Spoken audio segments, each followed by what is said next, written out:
নমস্কার বন্ধুরা, JP village ফুডে সবাইকে স্বাগত জানাই। আশা করছি আপনারা ভালো আছেন, সুস্থ আছেন। বন্ধুরা, আজকে বানাবো নিরামিষ অমলেট কারি। ভিডিওটা স্কিপ না করে প্রথম থেকে শেষ পর্যন্ত দেখুন। ভিডিওটা ভালো লাগলে চ্যানেলটাকে সাবস্ক্রাইব করে পাশে থাকুন। তো চলুন বন্ধুরা, এই অমলেট কারিটা আমি কিভাবে বানাই দেখতে থাকুন। গ্যাসে একটা কড়াই বসিয়েছি, কড়াইটা গরম হয়ে গেছিল, তার মধ্যে সর্ষে তেল দিয়েছি। সর্ষে তেল গরম হয়ে গেছে, এবার এর মধ্যে আদা কুচি দিয়ে দিলাম। এবার কাঁচা লঙ্কা কুচি দিয়ে দিলাম।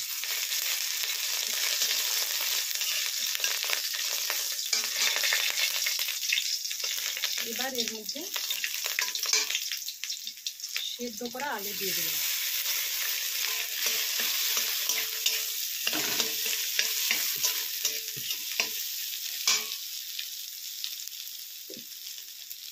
এখানে আমি আগে থেকে ছানাটা কাটিয়ে নিয়েছি, এবার এর মধ্যে ছানা দিয়ে দেবো।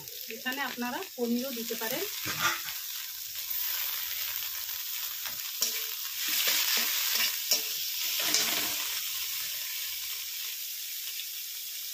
এবার এর মধ্যে স্বাদ মতো লবণ দিয়ে দিলাম, অল্প পরিমাণ লঙ্কা গুঁড়ো দিয়ে দিলাম, অল্প পরিমাণ হলুদ গুঁড়ো দিয়ে দিলাম,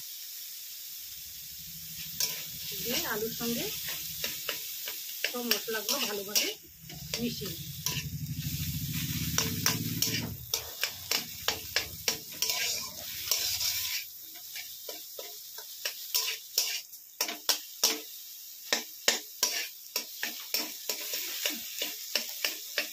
বন্ধুরা, পুরটা হয়ে এসছে, এবার আমি এর মধ্যে অল্প পরিমাণ গরম মশলা গুঁড়ো দিয়ে দিলাম, দিয়ে আলুর সঙ্গে ভালোভাবে মিশিয়ে নিই।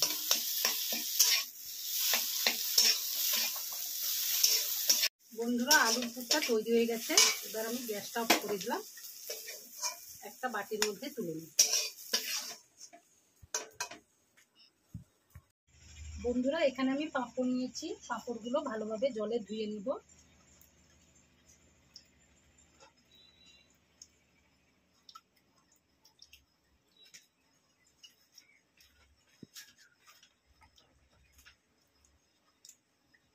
এইভাবে আমি সব পাঁপড়গুলো ধুয়ে নেব।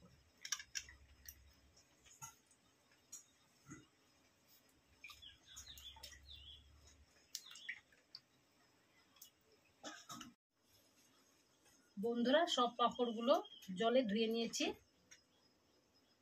এবার এর মধ্যে পুর দিয়ে দেব।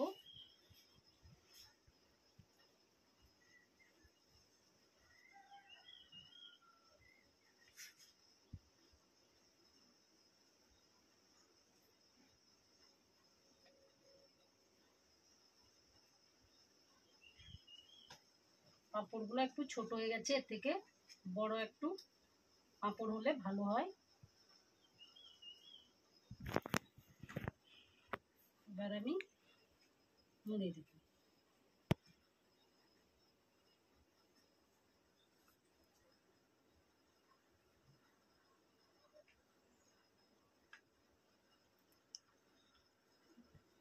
এইভাবে আমি সব পাঁপড়ের মধ্যে আলু ও ছানার পুরটা দিয়ে দেব।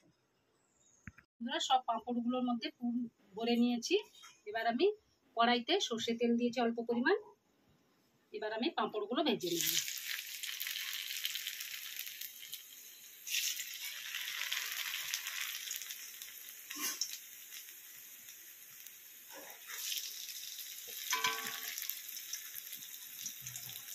দেখুন বন্ধুরা, পুরো ডিমের মতো দেখতে লাগছে।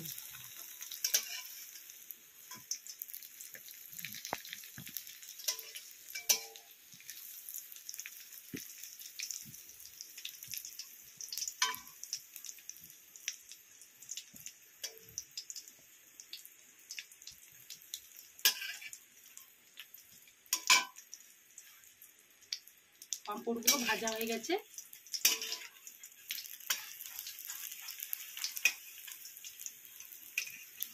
এবার আমি তুলে নিচ্ছি।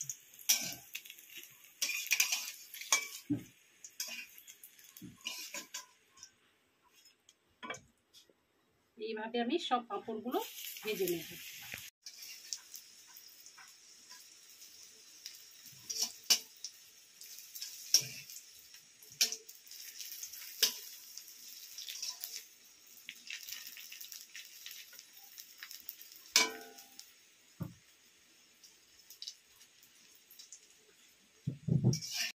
বন্ধুরা, ওই কড়াইয়ের মধ্যে সর্ষে তেল অল্প পরিমাণ দিয়েছি। এবার আমি জিরে ফোড়ন দিয়ে দিলাম।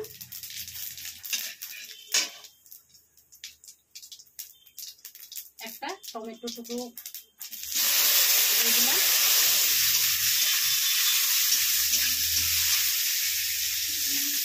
এবার এর মধ্যে অর্ধেক চামচ আদা বাটা দিয়ে দিলাম।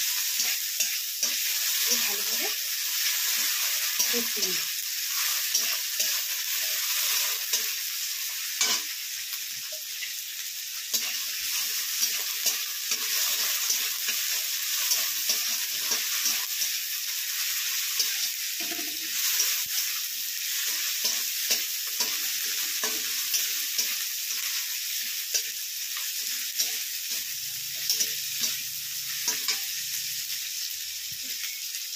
এবার এর মধ্যে স্বাদ মতো লবণ দিয়ে দিলাম। অল্প পরিমাণ লঙ্কা গুঁড়ো দিয়ে দিলাম। অল্প পরিমাণ হলুদ গুঁড়ো দিয়ে দিলাম। এর মধ্যে আমি স্বাদ মতো চিনি দিয়ে দিলাম, যেহেতু এটা নিরামিষ রান্না। দিয়ে অল্প পরিমাণ জল দিয়ে দেবো।